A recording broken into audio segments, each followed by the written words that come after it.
Hello, this is Tom and Heather from Shadowfields, and this is Monday in the studio. This is Mitts. Yes, and please like, subscribe, share, and get on that little bell there so we can stay in touch with you at all times. You can never leave your house without us knowing, and we can't leave our house without you knowing. But we'd love to be in connection with you. And yeah, this is Mitts. How's everybody doing out there? Let us know how you're doing and how many trick-or-treaters you got last week. That's the reason why we didn't have it last week. Yeah, we canceled because it was trick or treating. I know. What do other countries do trick-or-treating? I don't know if it's an American thing or not. I know in Hi, Scotland Gary there was. Jacqueline. Hi, Hi, Deb Deb. King. Yeah, did you get a lot of trick-or-treaters? Let us know. I mean, this is a really important question, particularly because there's a lot of candy that's out. Have you noticed the little tiny candies? There's no big bars anymore. They're like these little. When we were little, like that was like It was full huge. size Oh, I candy know. bars. I know. It was Now you don't get unbelievable. hardly anything. It's like your bag would get super heavy right away. Like you could just go like to three houses and people were just, giving it to you. Yeah, but people don't keep the candy anymore anyway. Like everybody at work, What do they do with it? they bring it to work and dump it on tables, for everybody to scrounge You through. mean leftovers? Yeah, The leftovers? leftovers. Yeah. Yeah, you All hand right. out, and then For nobody wants to years, keep the leftovers. for absolutely years, you have candy. I Yeah, can tell you that when I was little, I used to go up. We had a colonial house, and my dad built an addition on top of the garage, and so I went on top of the roof. I would walk. I would climb up this tree that was on the side of the house. I'd hop onto the roof, and my brother and I we would try to scare little kids. I guess I was one of those bad people. I'd say My so. parents didn't really even like zero. Yeah, I think it's probably pretty rainy. If it rain, no one comes out. Hey, if you're online, which I know there's some more people, hey, Let log us in with know us, you're okay? yeah, let Let us us know know that that you're you're here. here with us.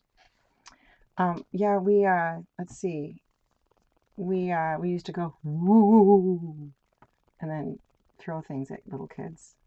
Throw things? Well, like leaves and stuff. You're mean. I might not be remembering if I was mean or Wow, I not. I didn't do my anything like my that. parents didn't believe in trick or treat. Well, my mom did.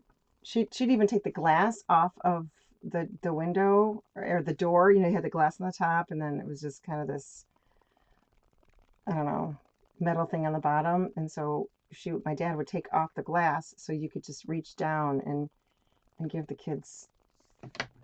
Wasn't that really nice? Wasn't it? It was really nice. Yeah.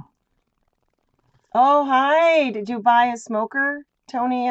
Tony, Yeah, how did it go, Tony? Did you get the smoker? we'd be very interested to know if there's more meat coming our way, more deliciousness. Yeah, I don't think that you would have been able to get that trailer out today. The Weaver guys were making even a bigger mess today. It was What happened? oh, we're repaving between a couple of our buildings at Oh, work, okay.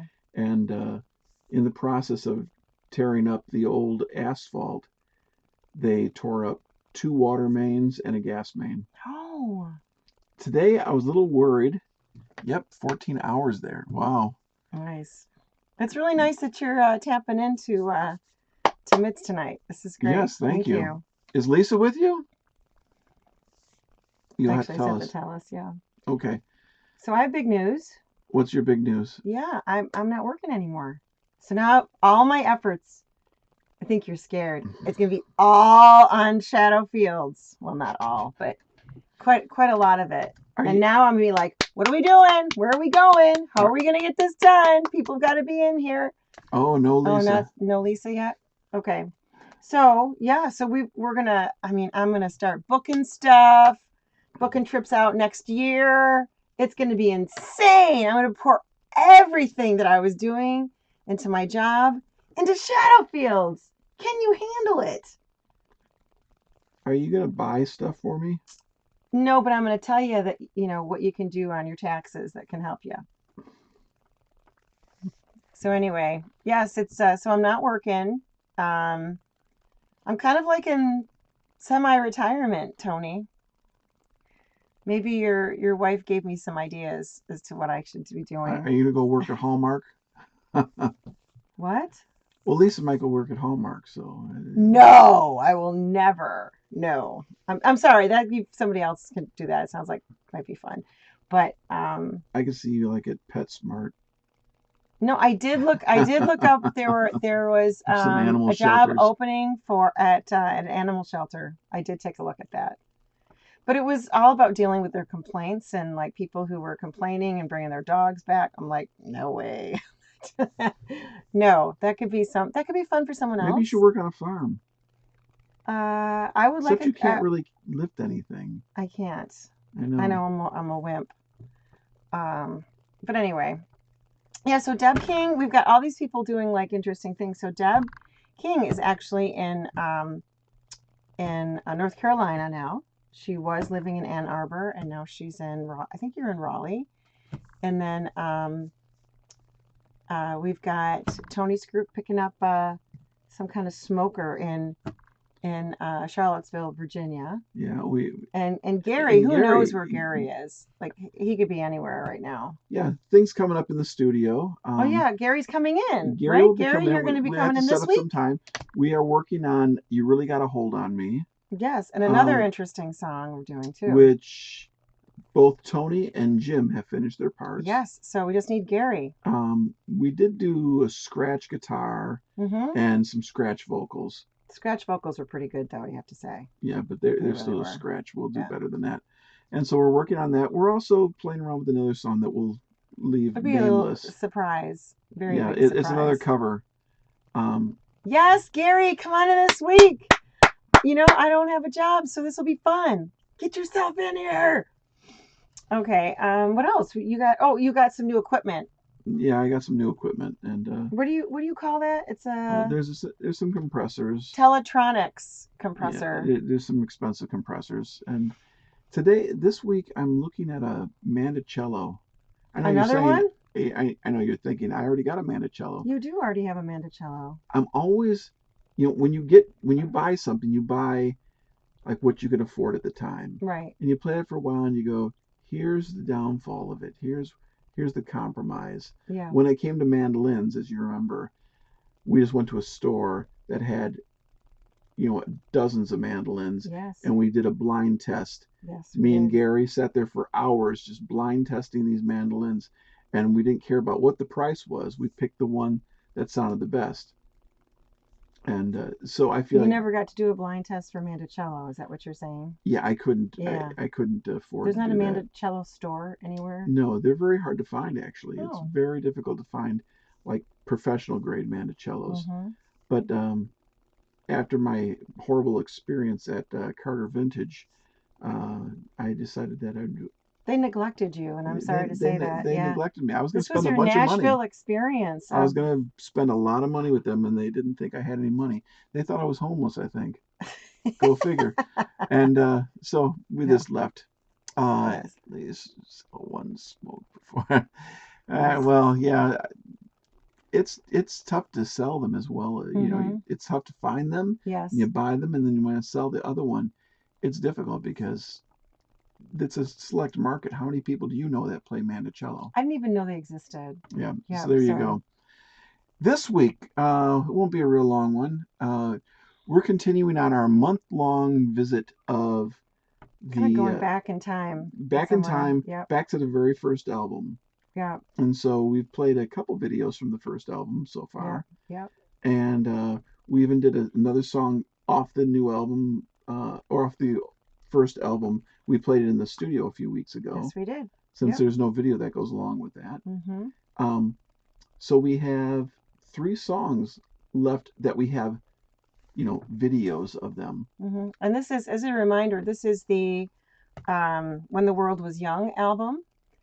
And so there is a question. Alan's asking if it's, what is a Mandocello? So maybe you'd like to share that with Alan as Yeah, I was gonna pop it in something, but I don't have it. Okay, a Mandocello is it's the equivalent of a cello. It's in the mandolin family. It's a mandolin cello. Same tuning as a cello, except it's 8 strings instead of 4. And each of the strings, there's 2 strings that are the C, 2 that are G, two that are D, two that are A. It has a very deep body sound to it. It, It's it almost like it's like not droning, but it has this kind of well, feel on the lowest. the low string on it is a C. Yeah. Typically, a guitar only goes to an E. Right. So it's a couple steps down from an E. Yeah. A couple full steps, and so it has a bigger sound, and but yet there's still something that really kind of nicely, almost old worldy kind of sound to it. I can't really pinpoint what it is, but it's a deeper, and it comes from just being in the mandolin family, and it's the tuning of it. It's not tuned like a guitar at all. No. So it's very much, you have violin, mandolin, viola, mandola. Yeah. And then you have the cello, mandocello. So I feel like is any French music using that, because it feels maybe a little Frenchy. Like you could have that along with. I don't think so, because I really think that I could be wrong, but I believe that Orville Gibson created the mandocello back in the early 1900s. There were mandolin orchestras, and so he was creating the whole family for the mandolins. There's even a bass mandolin, which is like gigantic. He wanted a new orchestra then of some kind. Yeah, but it got so out of control.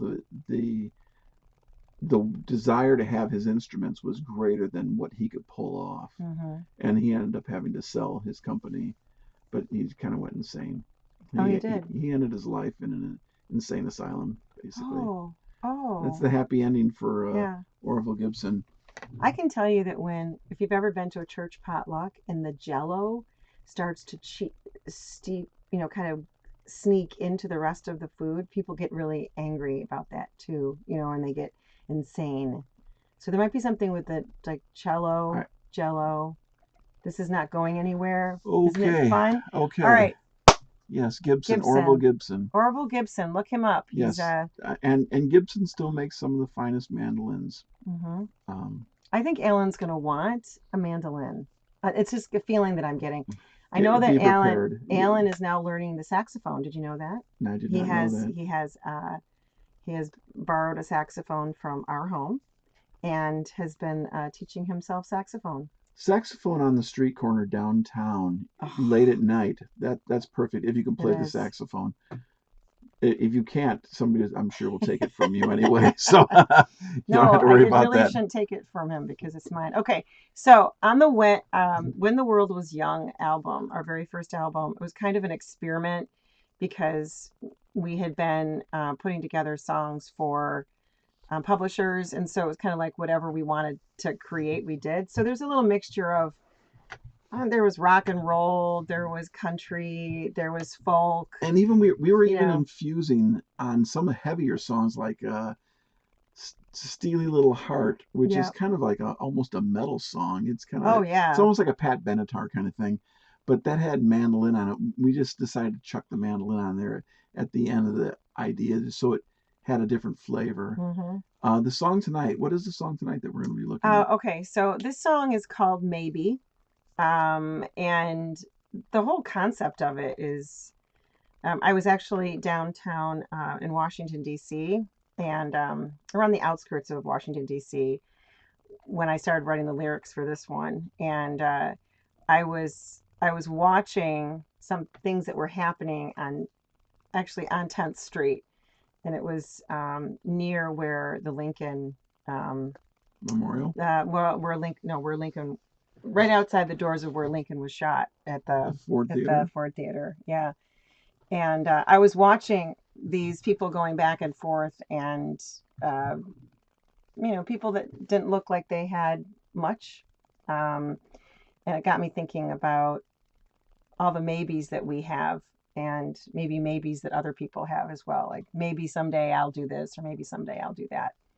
And so that's what the song is about. And the video, well, we can talk about how the video is made after a fact, if you'd like. You want to see the video first? What do you want to describe it? Well, you wrote all the lyrics for it. Yeah. I wrote the music. I was on vacation. Oh yeah, that's up right. north, and I just had, I think I had, a little bit of a recording setup, and I had an electric guitar or something like that, and I started just playing around with this idea. So kind of a funky kind of thing, and Yeah. I was having fun with it, and so I kind of pieced that together.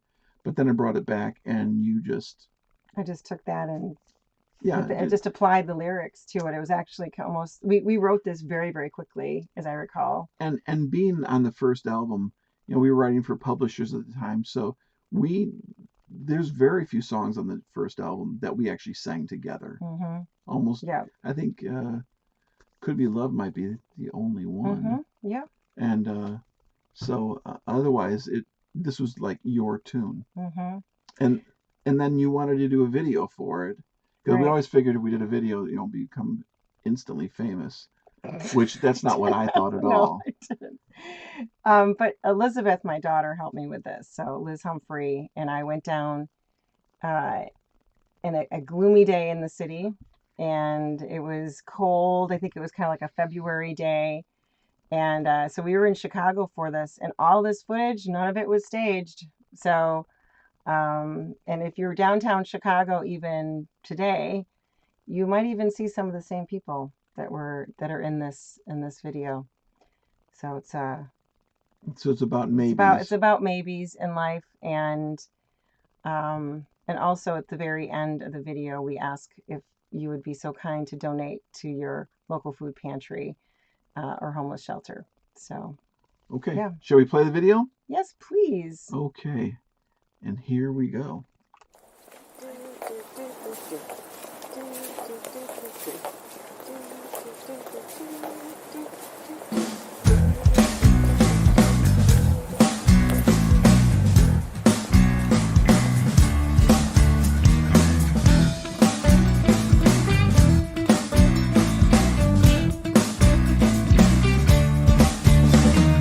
People on the street, I have no one special to meet. That trumpet player feels my blues. I'm on 10th Street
Okay, so little cringy, little, over dramatic, but Well, if you know me, I'm a little over dramatic, just a touch. So it was a little cringy for me to go back. I mean, that was 10 years ago. But it was well, we didn't know. definitely I really felt like that song it needed to have a message in it. And so it was definitely, the messages didn't take us very long to find those messages in downtown Chicago. No. And I know they're worse in other parts of the world. So, yeah, I always felt that song, had a clear message. Yeah. That there are a lot of people who, their maybes, they'll never going to get them. Yeah. So, yeah, it's pretty good. And, from a instrument, we've changed a lot in the 10 years. I'd say, we had the first half, and then we have the second half, as far as like where we were. The first 5 years of putting out albums, and the second 5 years of putting out albums. Well, it's also Humphrey McCowan. So I It feel was like Humphrey McCowan, and if people saw that, yeah. Yeah. But there was like real organ on it. that's I right. dragged my Leslie cabinet out in an organ, right. and actually put down real stuff, which was You could fun to feel do. I know, it was 10 years ago, Deb. You helped us with the with the album cover. Album too. covers you did. And so there was a lot of instrumentation on it. But, over the years, we started changing and becoming more, more acoustic instruments. Still kind of a driving thing, but this is more accessible rock. It's kind of just a rock thing, where this is not very urban feel. The other thing I wanted to bring up was that, I mean, you did a lot of production on other people's music, like up until like that, through that album. It was almost like you had done a lot of production, or you'd been working with other people's music, essentially taking their lyrics and their melodies and making something happen. Yeah. So this was kind of like the first time that almost like it was your music and I was applying something to it. And that was interesting, because I'm not really, like, we had been doing kind of just like I would bring in the melody and I would bring in the lyric, and then you try to make something happen. This was like the very first time. You usually have a melody, and then I try to come up with as many chord changes as you could possibly squeeze into it that are not what somebody would. Well, because you could take any song and you could bust it down to 2 or 3 chords. Right. You could do that, but I always like the odd inversions, or the sevenths or the ninths, so that when the melody is in a seventh or a ninth, it builds this tension in it, and it makes the song feel like it goes somewhere. Yeah. And this was. So that's what we did earlier. Yeah. But on this one, this was one of the very first ones where I just brought in finished music and said, "All right, have at it." Yeah, that was fun. Yeah. I think that was really fun, because then I could take the lyrics and then actually put them in a way in the song that rose above whatever you were doing, or kind of complemented it. Or I put in the 6th and the 7th. And I remember about the video. I was dead set against it. You were? Yeah, I didn't want to have anything to do with videos, which is surprising, because we did a lot of videos. Up until this past year, you wanted nothing to do with videos, except for the Tony Scarroot one that we did at Upstaging. It had to be a gigantic production. Well, when you do a video, people are judging not only the song, but they're judging the video. If the video is goofy. Was I goofy? Or cringy. You did. You cringed. You cringed. No, you cringed. You cringed. No, I didn't cringe. You cringed first. But if it's that, people will judge by the video. Right. They won't just judge by the song. If the song is good, they'll look at the video and they'll go, "Well, I'm not going to share that with my friend because they look goofy." Right. We call this at work the hokey meter. If the hokey meter, it goes way over, we go, no. We can't actually be that hokey. And so we pull it back. Although I'm not working there anymore. In 10 years, we might look back at the videos that we did for this last album, and we might say, "Oh, those were so hokey." Who knows what we'll be doing by that point? I know. We should have maybe like a hokey meter club and we can send it out to them. Hey, what do you think of this idea? But that was at a point where you just had like camcorder kind of thing. I know, that was And it. And I think you did some editing on a Mac or something like that. Liz did the whole thing. Yeah. So Yeah, well, she put it together in like an hour. It wasn't like a big deal for her. right. And here I am, like You're like, yeah, 50, 60 hours you're editing these matching videos everything down. up, having 50 lines and moving them around. Yeah, I know you take it very seriously. Well, usually our songs are like 300 cuts or something like that, and I know. but anyway. Well, that was actually a fun song to go back to because it's nothing like what we're doing now. I feel like it's nothing like we're doing now. No, it really isn't. All of the first two albums were kind of that way. Do any of you remember Steely Little Heart? That was a fun song. You steely little heart. Music what I really wanted when I talked to getting out of my car. It was like my chance to be Pat Benatar. Yes. Yeah.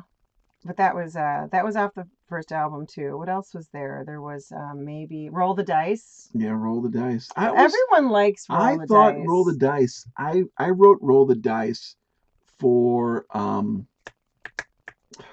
Sheryl Crow. Mm-hmm. That's who we wrote that for. Obviously, we didn't get it to her. Yeah. But that's who we wanted to have do the song.